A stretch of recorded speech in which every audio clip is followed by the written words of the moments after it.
Well,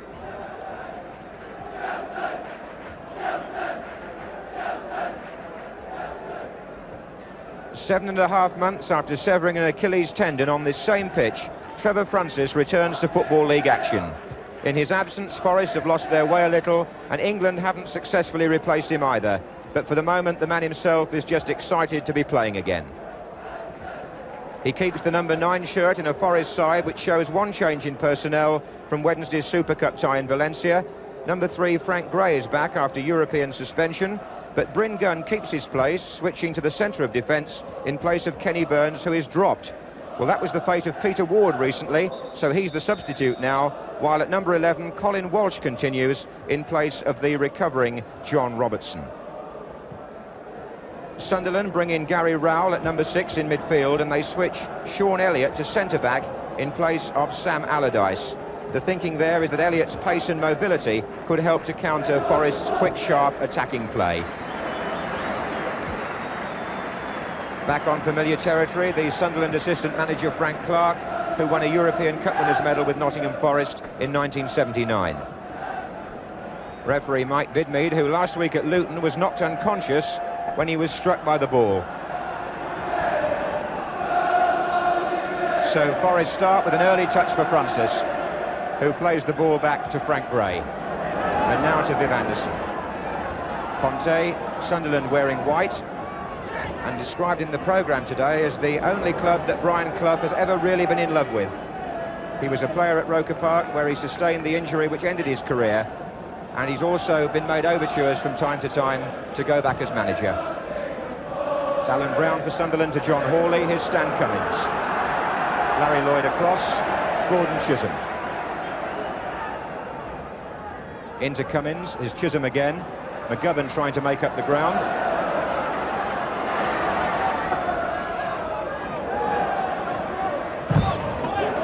Sunderland have lost their last 5 away matches, all by the odd goal. Anderson. O'Neill. Nicely away from Gordon Chisholm. Frank Gray joining the attack.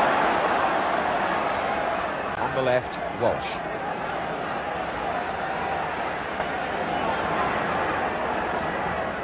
Turned in. Oof.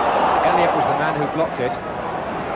Well, there was an interesting comment passed by Peter Taylor to me this morning about Forest's somewhat disappointing season by their own standards. He feels it's the service from midfield that's let Forest down this year, not so much their strikers.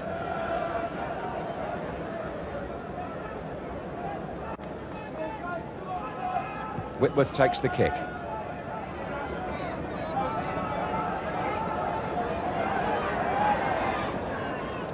There's Walsh. Wallace. Nice turn by Ian Wallace, and Martin O'Neill on the left. Francis just inside him as he tries to go by Arnott and does so. Still O'Neill, good cross. It was Ian Wallace who began that move way back with that lovely turn on the halfway line.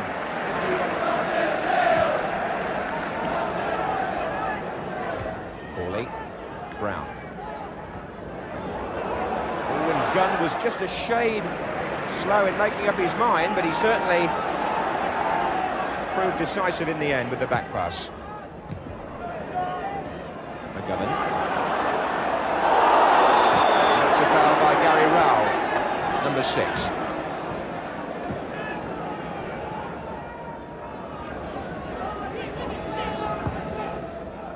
Here's O'Neill.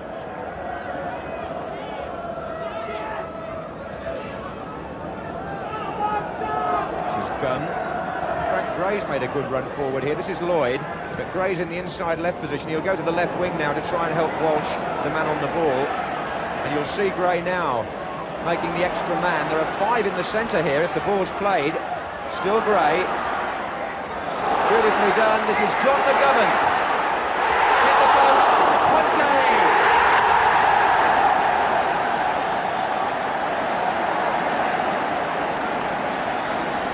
This was international, the scorer, but the goal was all about Frank Gray. An intelligent piece of play from left back from start to finish, because Gray found his position, found the ball, found the space, played the ball back in. John McGovern got it, shot across the goalkeeper, hit the post, and Ponti put the rebound in. But brilliant play by the fullback, initiating the move which puts Forest ahead after 14 minutes. Wallace. I must say there was some strong arm tactics by this Sunderland defence. That was a foul by Hindmarch on Wallace. Here's Anderson. And this is Lloyd. And again Gray has moved forward in the inside left position. There he is.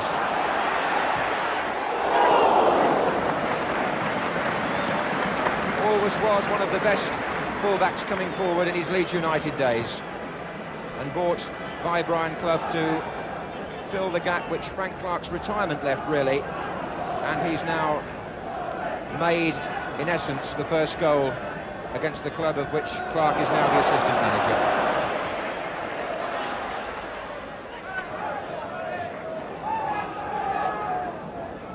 Nottingham Forest have won 8 and lost 3 of their 11 home league matches before this one, this season.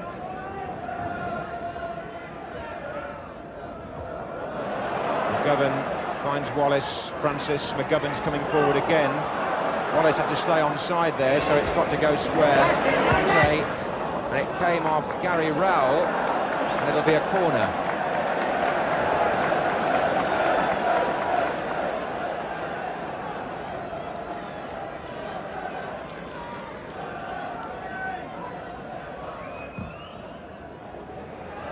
Lloyd coming in. Here's Martin O'Neill with the shot. Just notice one thing there about the Sunderland defence, when you see that again, is that Whitworth, the right-back, stayed on the line there, and the other defenders felt he was playing 2 Forest forwards onside. Here's Hindmarch.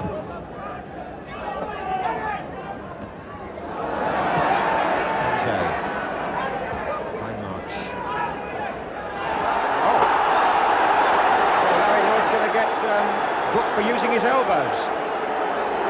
Maybe sure about one thing, that's not just that foul, that's a series of fouls given away by Larry Lloyd in this first half, adding up to a booking. Let's be certain about that. But on that occasion, Hawley seemed to be doing a little bit of climbing as well. Crowd letting the referee know what they feel. Arnott takes the kick.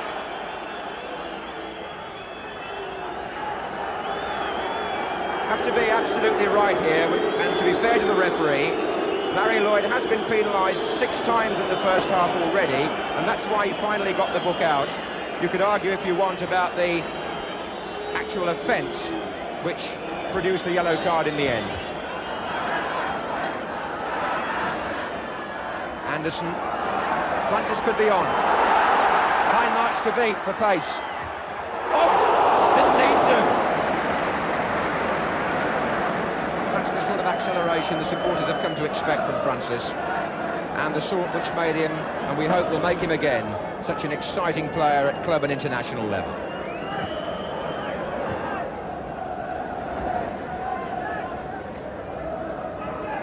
Lloyd, Rowell, Anderson. Head tennis for the moment until Chisholm got it down in the end. And they're all very untidy before Martin O'Neill found Colin Walsh. Here's Wallace. Frank Gray is just behind him in support. Wallace continues his run. Walsh.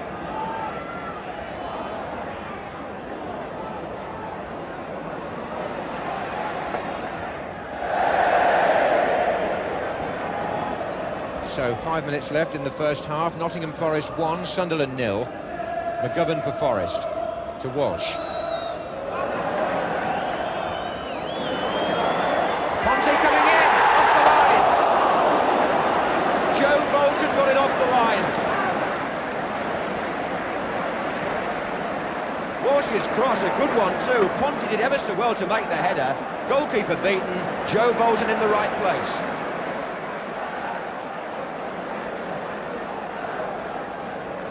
Ponti again. Chance here as he comes in, and Walsh came in. Colin Walsh, the 18-year-old, sliding in at the far post to score in his second consecutive home game. Conte's cross came back in, it ran loose in that crowd of players, and Walsh slid the ball in. 2-0 to Forest, with under 5 minutes left in the first half.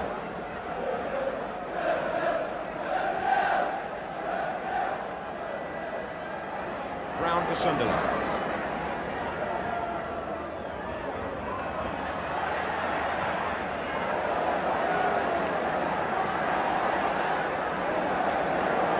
In his last home match, he scored with an overhead kick against Crystal Palace, Colin Walsh. That was a rather more simple goal. But it's put Forest very much in charge here.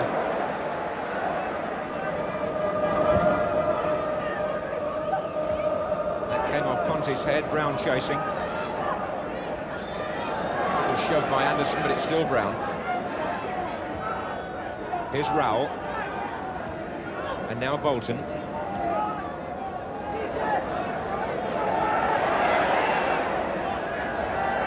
It's a goal kick.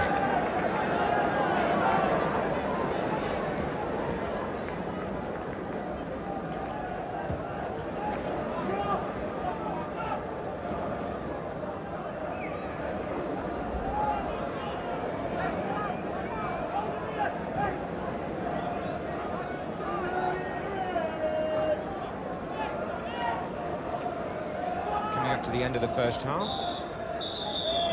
at which point Nottingham Forest lead by 2-0. Conte in the picture, got the first and made the second. The official attendance this afternoon, by the way, on a day notable for people who stay away from football and go Christmas shopping, is 23,151. And I think the return of Francis has put a few of those on the gate. And at the start of the second half, 18-year-old John Cook is on in place of Alan Brown in the Sunderland attack.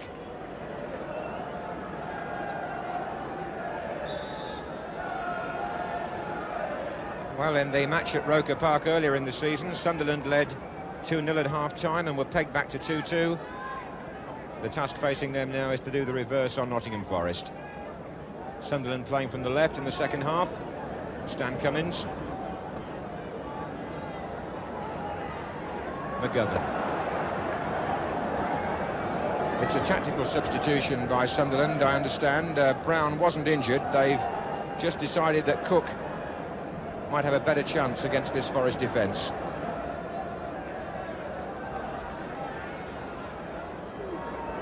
They're bouncing off Francis at the moment. What a great run by him. He's put Wallace in! Oh, he's missed it! Would you believe it? Well, Francis did all the donkey work. He bounced off the first defender, accelerated past the second, took them on at the back, slipped the ball through, and somehow Ian Wallace, usually so reliable from that position, contrived to put the ball wide.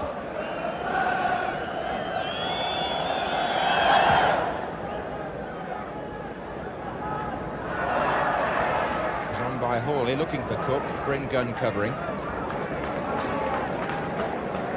Gray. McGovern.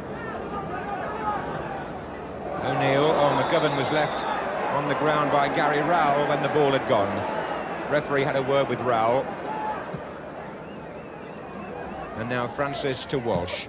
Francis going for the return. Elliott is with him. Corner.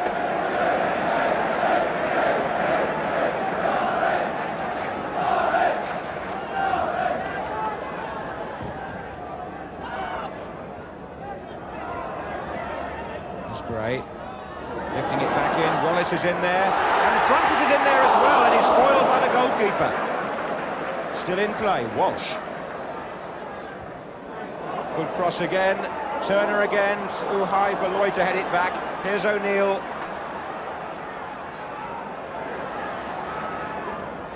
Well, I think everybody thought Francis might have been on there for the goal that would seal his comeback, but Chris Turner in goal made a very good save. Lloyd. Anderson to Ponte.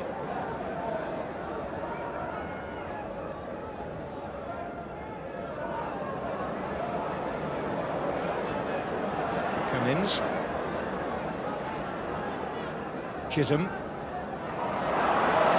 Wallace getting the benefit of O'Neill's good tackle, and O'Neill is going for the possible through pass on the right. There he is. Outside him is Ponte. 3 the other way.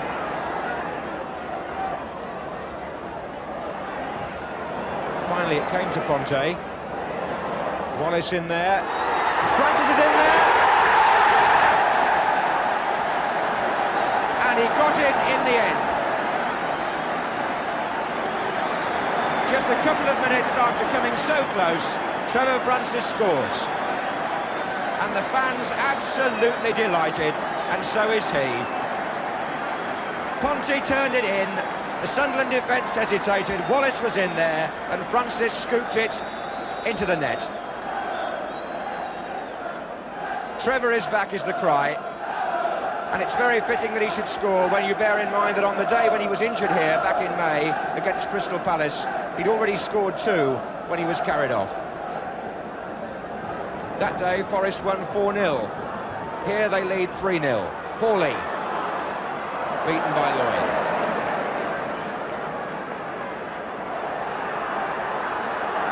And I hate to remind Sunderland of this, but on their last 2 appearances on Match of the Day, they've let in 4 goals. Here's Chisholm for them. That was 4-0 at Aston Villa and 4-2 at home to Liverpool. And here they are now, 3-0 down at the City Ground, as the fans welcome back their favourite player. Somewhere in there, the Forest management duo are enjoying the comeback of Francis. Here he is again.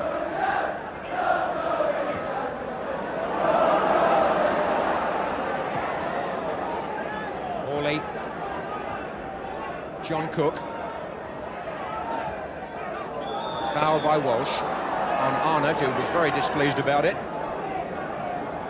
Whitworth. Arnott. That's a foul by Gray on Cook.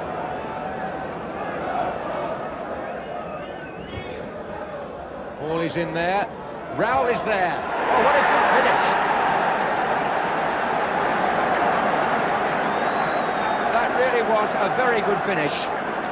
And the ball played in from the free kick, set up by John Hawley's flick, and Gary Rowell volleyed it. And when he's at his best, he's some finisher. And he put that away, no trouble at all. So 56 minutes gone, and Nottingham Forest now lead 3-1. Rowell for Sunderland.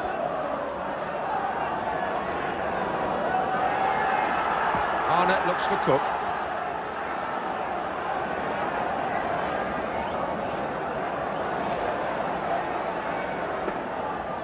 Wallace turning it on.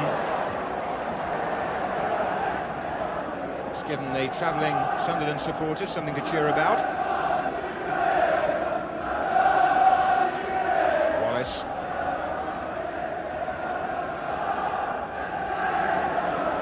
Anderson. O'Neill. Ponte. Tries to set McGovern up, and it's a retrieving job for Walsh.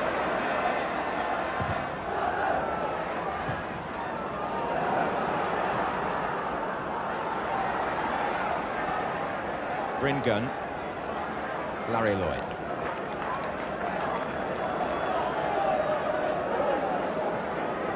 Well, he does like to do that from time to time, but he shouldn't do it in that position. This is Rowell again. And Sunderland have got 5 players in attack. As Rowell goes down the left.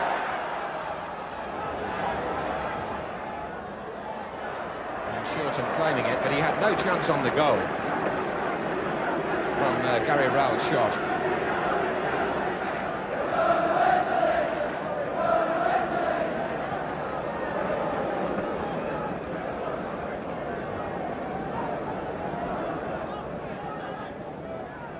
Lloyd.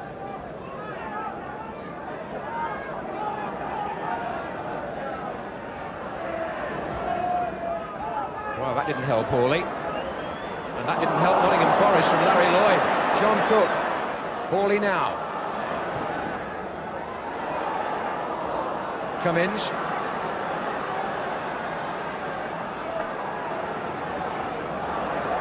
and Anderson got his tackle in.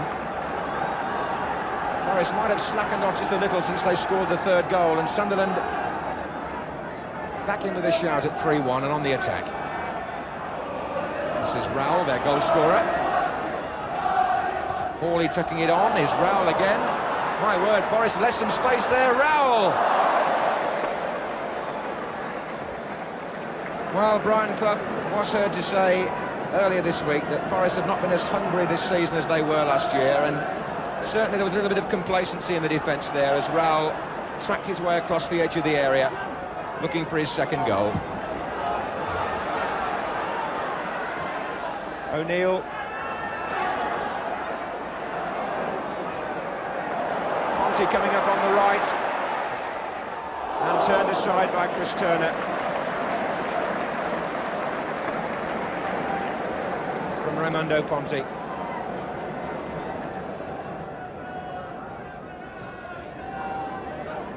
High march clearance. O'Neill. High march again. Gunn. Hawley. Could be awkward for Forest. They've got Cook on the left of Sunderland. They've got Hawley in the centre and Arnott coming forward as well. Still Cook. Corner. This has developed now into a very good match.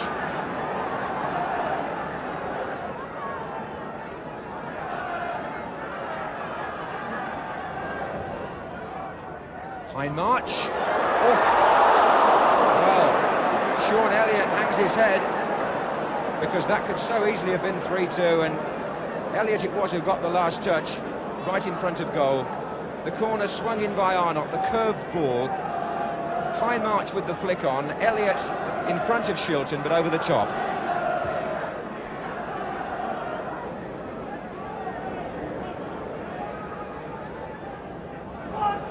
There's Anderson.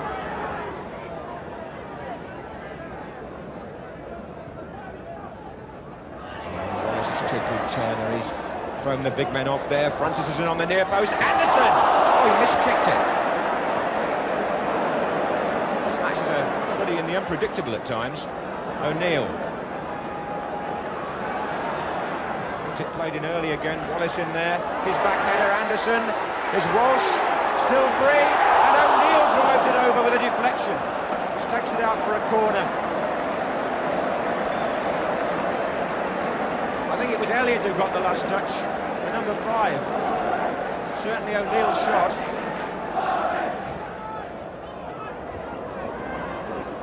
Does Gray. Anderson.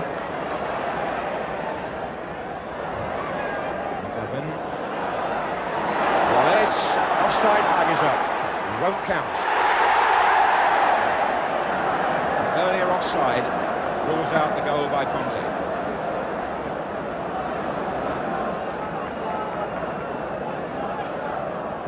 So it remains 3-1. Here's Arnott for Sunderland. Bolton. Rowell. It's Bolton again. Arnott. Bolton. It's a good effort, that. And Shilton turned that over. That was a remarkably good shot by Joe Bolton and an excellent save by Peter Shilton.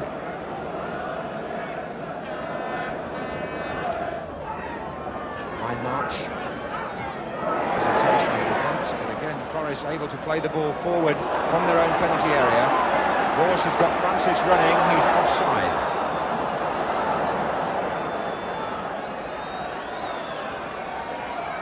Chisholm, Arnott,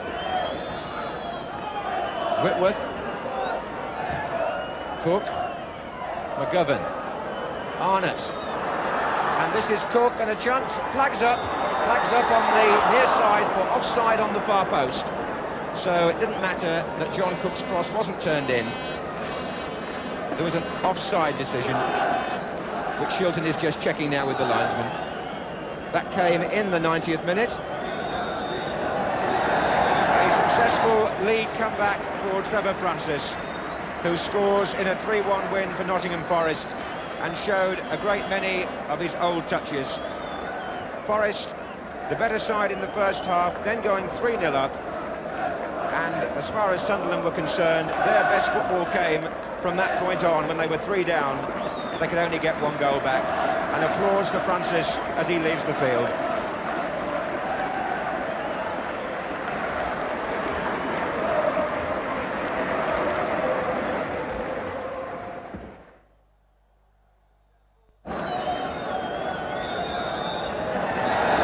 A successful league comeback for Trevor Francis.